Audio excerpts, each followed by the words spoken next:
Welcome to the Open Book live stream, episode 2. Tonight we'll be discussing the spin cycle.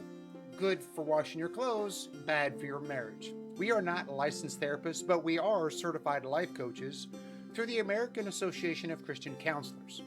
Understanding the spin cycle was monumental in saving our marriage.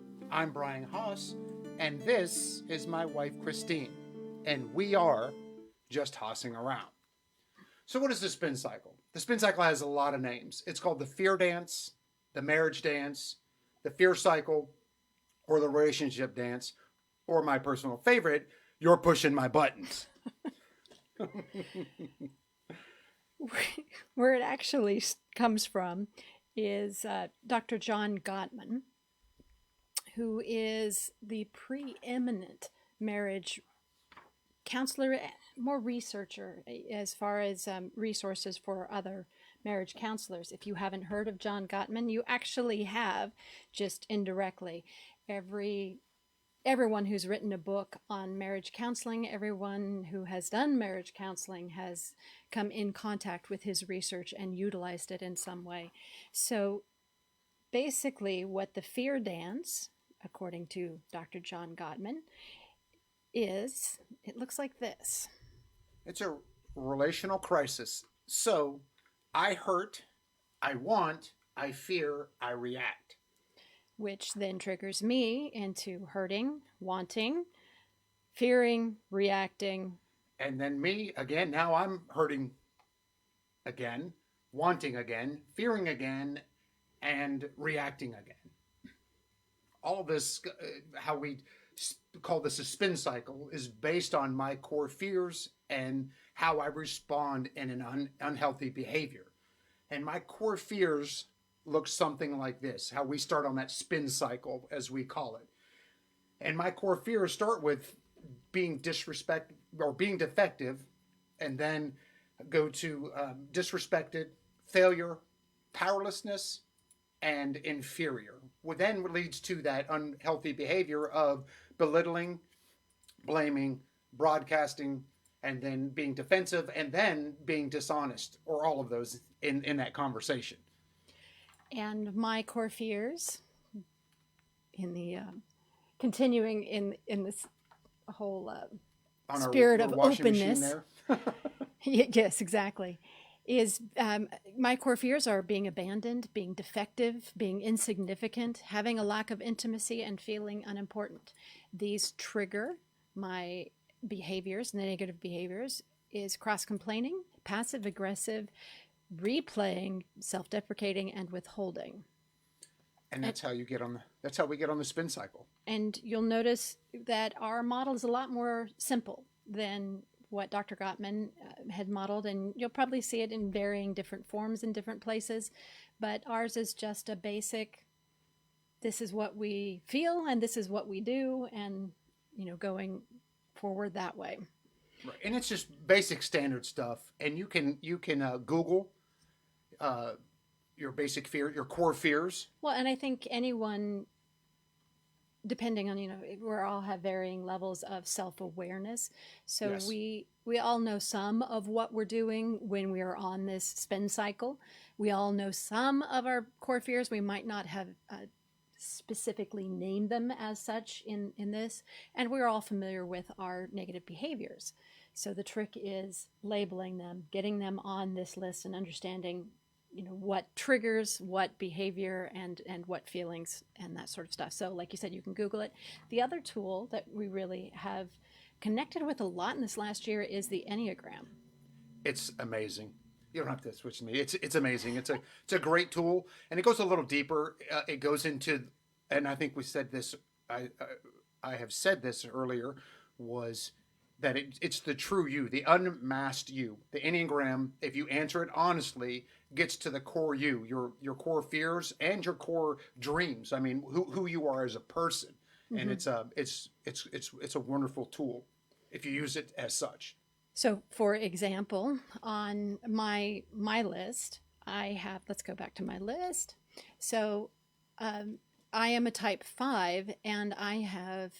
As a type 5, I tend to want to research something to death. I want to know everything that I can about a subject before I will consider myself effective enough to utilize that or to do something about it. So if I'm not hitting that level, I feel defective. And that fear will trigger a behavior. Yeah. And then I myself am a type 8. Type 8 is really it's about justice. It's about right and wrong. There's no really gray area with a type 8 on the Enneagram. And so being disrespected is huge, or feeling powerlessness really triggers me just because of my brain type. And so knowing those core fears and how to react starts to let you insight on when you're starting to get on a spin cycle with your spouse. So the next step for us was really 4 years ago, coming up on 4 years ago, when we went to the Focus on the Family, Hope Restored Intensive. Of course, it wasn't called that then. Focus on the Family took over the National Institute of Marriage. Right. But that it's essentially the same thing. And we really were able to connect how our fears and our negative behaviors were triggering each other. Yeah. I think that was, for me especially, that was the real light bulb moment of our everything that we did for our reconciliation. And really understanding the connection between those behaviors. So and also how the understanding the fear cycle and realizing that it if you brought bring our core fears up, and how when I belittle, then it goes into your feeling abandoned, defective, insignificant, lack of intimacy or unimportance. So then you withhold, or you cross complain, become passive aggressive, and then that reads into mine, and all of this leads into what type of behavior? It's a justified lovelessness of my spouse, right? So we're told in Matthew 23:39 that that we're supposed to love our neighbors as ourselves, and at that moment, then I get on the spin cycle. I've justified in my mind that I have a justified lovelessness of my spouse. We have in effect taken each other off our neighbor list. Yeah, truly, yeah. And I now and it doesn't matter that I actually disrespected you. I want to jump in there and say that we didn't come up with that. We're not that clever. We stole that from our pastor. Yeah, Pastor Bryan Wolfmueller has been preaching on that here for the last couple of months, and it just really struck home about that, how we using that justified lovelessness and how we treat others. And I want to reiterate this, that the spin cycle is not limited to your spouse. It happens with your kids, relationships at work. I mean, most of them are probably with your spouse, but when you're out in the world and somebody says something and you feel disrespected, you have a choice at that moment. And most of the time we react with unhealthy behaviors. Exactly. Yeah. And so what we really want, what most people want out of the relationship, like what Christine really wants, she wants intimacy and she wants companionship out of our marriage. And then I want to be useful and I want to have purpose.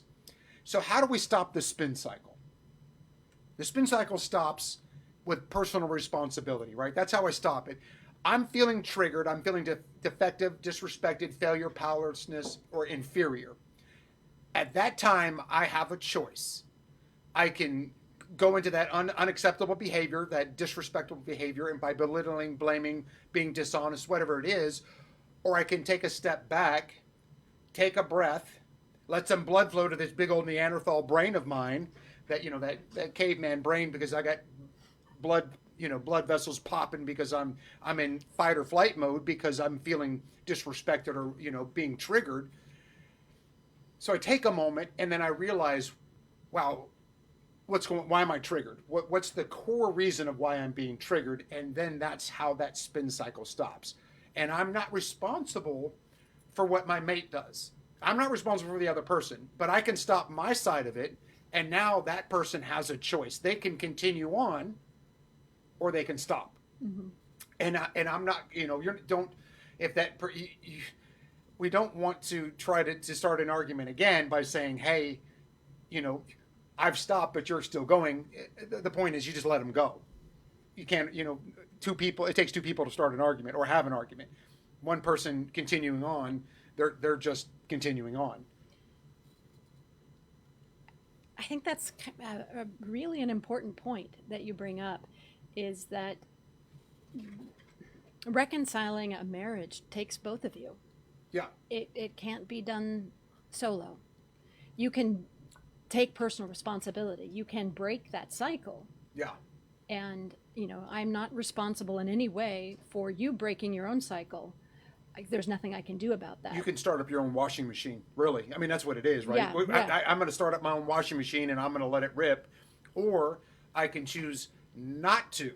I mean, and that's the bottom line, is that when we have people who say, well, if this person hadn't done this, I wouldn't react it like that. You've taken all that personal responsibility, your own personal responsibility, and put it back on that other person, which they have no control over. But you're the one that has control over how I react to whatever's being said.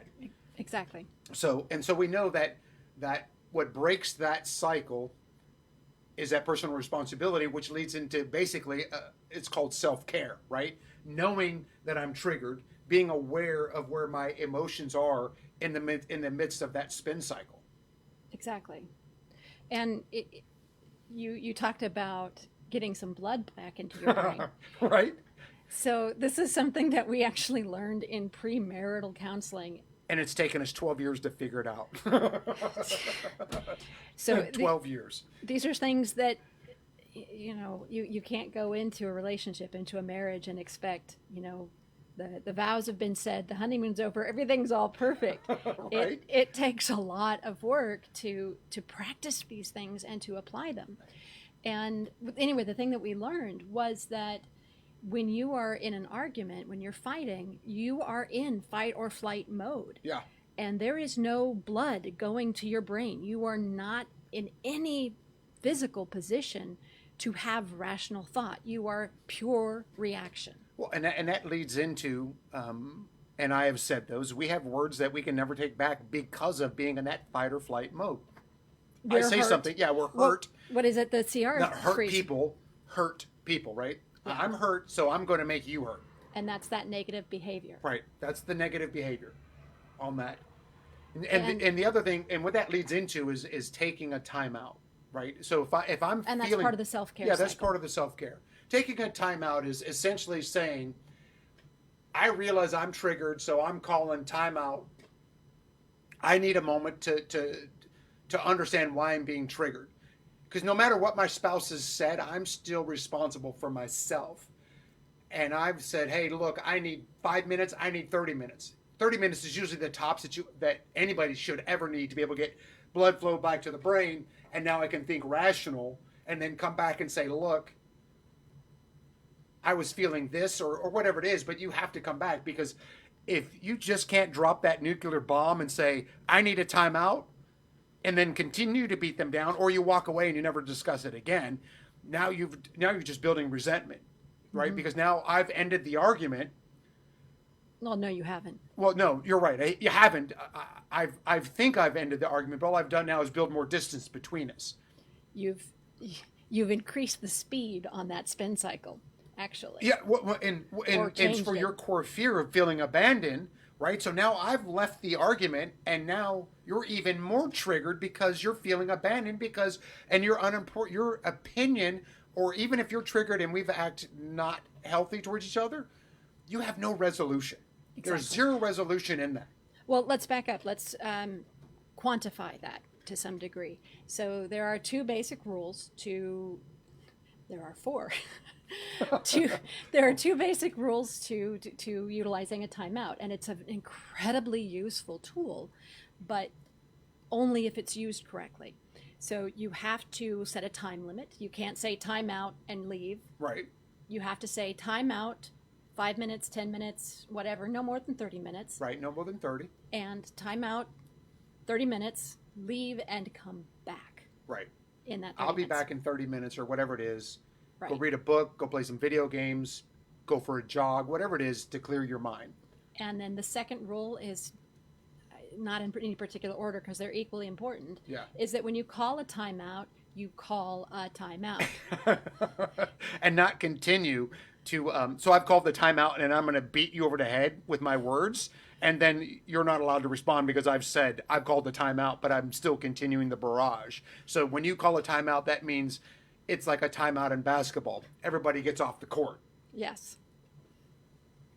Yeah. So those are the tools in breaking. Those are just the basic tools, and they all need practice. I mean, it's not something that you can just go in and say, "Oh, we're in a fear cycle. Let's break that cycle or spin cycle." And that dance for us has been 4 years. I mean, if you think about it, and that just leads me into something that happened about 8 months ago. Our example. Our example, yeah, is something that happened 8 months ago. Is that since Christine has been a small child, is always worn glasses. High school, actually. Or in high school. I'm sorry, yeah, high school. So high school, she's worn glasses, and she really doesn't want to wear glasses. I was gonna say freshman year, walking into high school is With when I Coke first. bottle, yeah, That's when I first got glasses. And they're not the thin, like the cool. I mean, you had like the birth control type glasses. They weren't quite that bad then, but they were bad. Well, I mean, you think about I was lucky because I got glasses in an era where they had the ultra thin lenses. Yeah. So if I'd been born in the 50s, it Coke would have bottle. been Coke bottle. Right. Thankfully, I just had it was the 80s, so I had the big blue dorky looking things. In our marriage, Christine has dropped the hint about, hey, I want to get LASIK. I want to get LASIK, and I'm pretty thick-headed. What? Please, can I get? Yeah, please, so I can see without glasses. Do you think we could afford it? Yeah, right.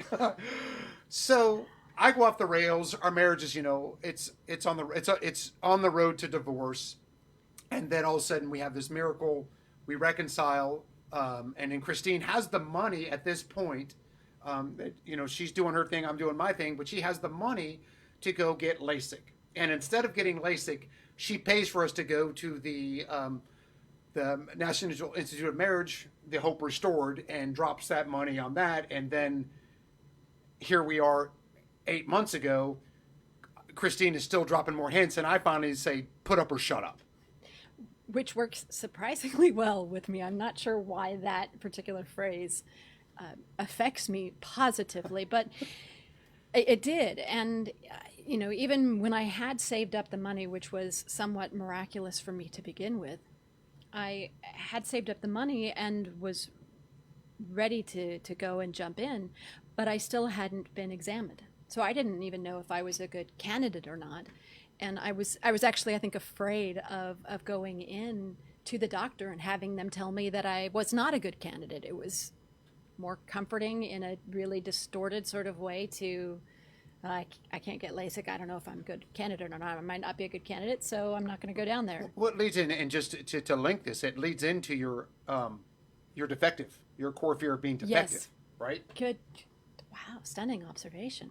Well, I'm just saying, so it leads into that. So Yeah. you come home like giddy like a schoolgirl. Well, I finally, you Yeah. got me to put up or shut up, so I go down and I get examined, and not only am I a candidate, I'm an excellent candidate for LASIK.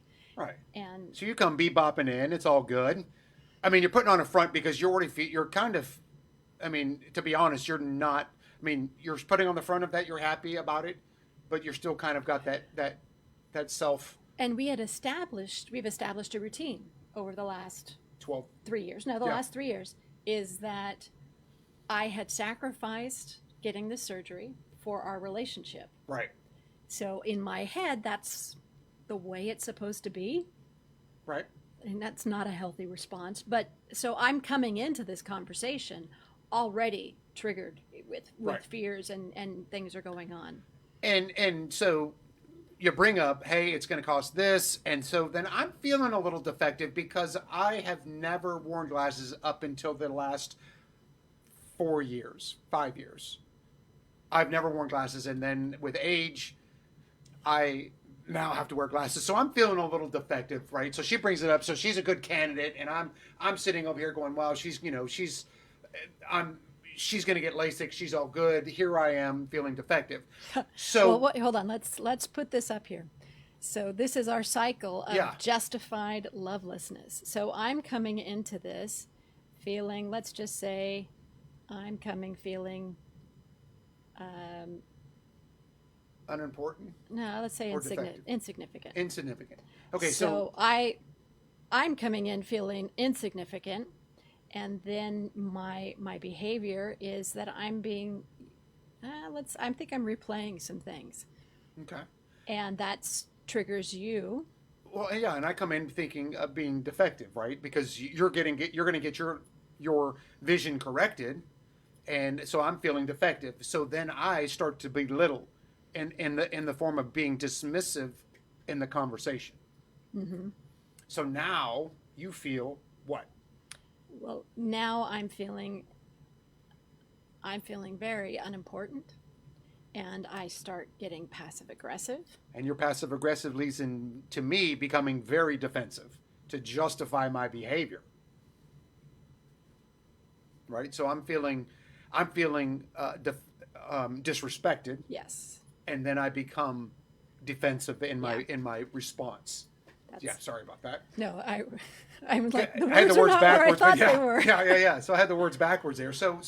And at that moment, so we're in this conversation, and then you suddenly just go, "I feel unimportant," and the whole thing, and really, it was all about me trying to justify. I mean, kind of grew up poor. I mean, we did, to go to get um, anything was like pulling teeth in when growing up. So to go get to for you to go get LASIK, I'm reverting back to childhood or growing up of realizing that we didn't have any money. So I kind of made it an issue when it really didn't need to be an issue. But feeling defective, I'm not thinking, so I'm being selfish myself. Right. And then so you feeling unimportant, I'm like, well, no, that's not where I'm going. I'm really trying to figure out how we're going to pay for this. I really want you to have the surgery. And it was,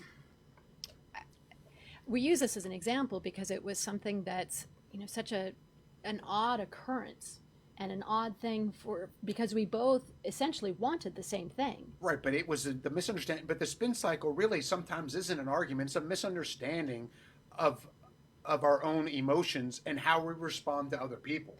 Right. And we come into a conversation expecting something. Oh, you mean unspoken Well, those expectations? two. But not only that, we come in expecting something. I'm expecting you to be upset at this large outlay of money. So I'm already, Right. I put my quarters in the washing machine to start that Yeah. spin cycle. And And then I so go ahead and put you my quarters in, and exactly. we're off to the races. And then because we have put in the work over the last 3 years, Yes. this didn't end up with, hurt feelings. It didn't end up with screaming and yelling. There was crying.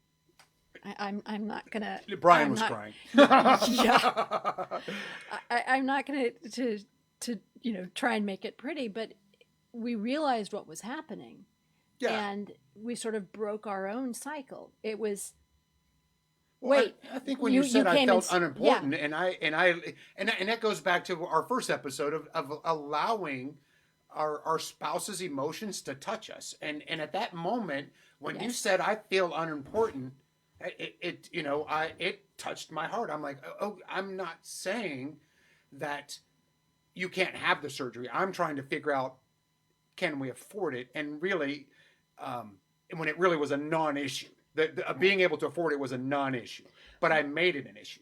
And let's go back to that, since you brought that up. Is that was another fear that I had, is that when you started bringing up, how are we going to pay for this? What are we going to Yeah, do? what has to go? It became a childhood issue for me. So it's not just, that sort of stuff. My grandparents, it was were sort of my parents. They modeled a lot of relationship things for me, good and bad. And in my grandparents' relationship, my grandmother handled all the finances, and it came to a point in their life that it became too overwhelming for her. And instead of my grandfather stepping in and taking some of that burden, everything fell apart financially for them when they most needed it not to. Yeah, and they lost houses. They had houses foreclosed on. I mean, the rental properties, yeah. Their income was lost. And I have a fear of having that same failure that my grandmother did. Yeah. And so when you start questioning how I'm handling the finances, is that, right. Well, I think that was something you said, actually. I'm like, well, if we can afford it. If you can afford it, then you can do it. Right. If we can afford it, you can do it. And, that's that panics me because I'm a type 5. Right. And I don't know for sure. We don't have that money actually sitting in the bank. We have credit. And I would almost suspect that we did at that time. I mean, yeah, but I think there's a difference in the money sitting in the bank and the money sitting in the bank to pay for other things already. Right. So it wasn't just sitting there. Right. It was earmarked already, and but we had a payment plan, so there was that option. But I was still afraid of doing that. Right. So at the end, how'd the LASIK work out? Do you notice that I'm not wearing glasses? That's right. And I can see. I wake up in the morning and I can see. I can read my phone. I can see across the room, and you can't get away with a lot of the stuff that you used to get away with. Oh yeah. That's we're not gonna answer that, or I'm gonna plead the fifth on that, trying to like hide things and thinking that you can't see me, and you're like, hey, what are you doing? But anyways, or making faces at me from 3 feet away, and I couldn't tell because I was blind. Right. So I hope you guys take this information that we've given in our experience, our day in, day out. Like it's hard work, really, if you want your marriage to succeed. You just don't go in with the vision of I've said my vows, we're good, and then life's going to be rainbows and unicorns, because that's just not reality. It takes hard work. It takes the moment that I want to care more about my wife's or my spouse's feelings and emotions, and I don't mean to the being codependent, but I mean to the point of, if I say something, am I saying it bringing life, or am I bringing death into my relationship? Am I saying this because I'm feeling triggered? Whatever it is, if we really look at what our motives in and in how we treat our spouses, that really will limit how many times you get on that spin cycle. And for us, they're few and far between in our post reconciliation of our marriage. And we're coming up on 4 years, and they were, even in that first 2 years, there were a lot of spin cycles, but they get less and less because we are in touch with the emotions of our spouse, of each other, and allowing us to understand what's going on. So I want to thank you for your time. And if you want to put something down there in the comment, let us know what you thought about the show, maybe a subject you want us to talk about, or we'd love to hear from you. And we hope that you enjoy the rest of your evening. Godspeed.